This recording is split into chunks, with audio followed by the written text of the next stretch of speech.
আমাদের সাথে যুক্ত হচ্ছেন প্রমা চৌধুরী। সরাসরি যাচ্ছি তার কাছে। প্রমা, পররাষ্ট্র মন্ত্রণালয়ে আজ গুরুত্বপূর্ণ দুটি দ্বিপাক্ষিক বৈঠক। বাংলাদেশ ও পাকিস্তানের মধ্যে পররাষ্ট্র সচিবরা বৈঠক করছেন, আবার পররাষ্ট্র উপদেষ্টার সঙ্গে মার্কিন দুই উপসহকারী পররাষ্ট্রমন্ত্রীর বৈঠক হবে।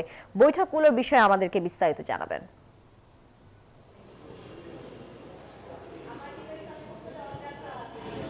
তানিয়া, এই মুহূর্তে আমি আছি পররাষ্ট্র মন্ত্রণালয়ে এবং আমরা জানি যে একই দিনে কিন্তু মার্কিন প্রতিনিধি দলের যে আগমন, তাদের কিন্তু আজকে পররাষ্ট্র মন্ত্রণালয় পররাষ্ট্র উপদেষ্টা এবং সচিবের সাথে প্রোটোকল অনুযায়ী দুটি বৈঠক আছে, সৌজন্য সাক্ষাৎ আছে। এরপরেই কিন্তু পাকিস্তানের যে পররাষ্ট্র সচিব এসেছেন আমনা বালুচ, ওনার সাথেও কিন্তু পররাষ্ট্র উপদেষ্টার একটি বৈঠক পররাষ্ট্র মন্ত্রণালয় হবে। এবং আমরা জানি যে গতকালই কিন্তু সফররত deputy assistant foreign secretary Nicole আনিচুলিক কিন্তু এসেছেন এবং গতকালকে কিন্তু তিনটি দলের সাথে তিনি বৈঠক করেছেন। আজকে এখানে পররাষ্ট্র মন্ত্রণালয় 2:30টার দিকে তার গাড়িবহর আমরা ঢুকতে দেখব বলে আশা রাখছি। 2:30টার দিকে 2:30-এর দিকে তার গাড়িবহর ঢুকে গেলে এরপরেই কিন্তু 3টা থেকে তার বৈঠকটি শুরু হয়ে যাবে। প্রোটোকল অনুযায়ী পররাষ্ট্র সচিব এবং পররাষ্ট্র উপদেষ্টা দুজনের সাথেই তার বৈঠক আছে এবং প্রধান উপদেষ্টার সাথেও তার একটি বৈঠক আছে বলে আমরা জানতে পেরেছি।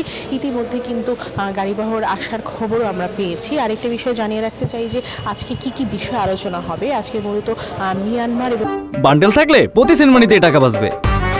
বিকাশ সেনমানি বান্ডেল কিনে জিতুন প্রতি লেনদেনে। রোহিঙ্গা সমস্যা সমাধান এবং রোহিঙ্গা সংকট নিয়ে যে আলোচনা, সেটা আলোচনার মূল বিষয় হয়ে থাকবে। এবং তার পাশাপাশি মার্কিন প্রতিনিধি দল শুল্ক নিয়ে, বাংলাদেশের সাথে শুল্ক নিয়ে যে একটি ব্যাপার চলছে, সেই বিষয়ে কিন্তু আলাপ আলোচনা থাকবে। আমি আরেকটু জানিয়ে রাখতে চাই যে রোহিঙ্গাদের এই মুহূর্তে অর্থায়ন এবং বাংলাদেশের সঙ্গে চীনের সম্পর্ক কোন দিকে যাচ্ছে, এই বিষয়গুলো কিন্তু আলোচনায় থাকবে। এবং আলোচনার নির্বাচন, বাংলাদেশের প্রেক্ষাপট, নতুন প্রেক্ষাপটে নির্বাচন কখন হবে এবং নির্বাচনের অগ্রগতি কতটুকু হয়েছে সেই বিষয়ে আলোচনা হবে। এবং পাকিস্তানের পররাষ্ট্র সচিব আমনা বালুচের সাথে কিন্তু বৈঠকটি শেষ হয়ে গেছে। এই মুহূর্তে মধ্যাহ্নভোজ শেষ করে কিন্তু তাদেরও এখানে আসার কথা রয়েছে।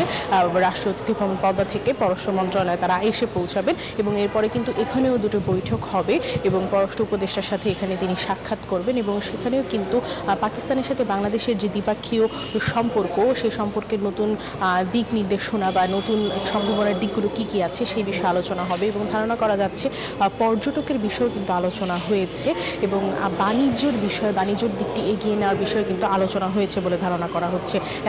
তানিয়া, এই ছিল আমার হাতে পাওয়া সর্বশেষ খবরাখবর পররাষ্ট্র মন্ত্রণালয় থেকে দুটি বিশেষ বৈঠকে।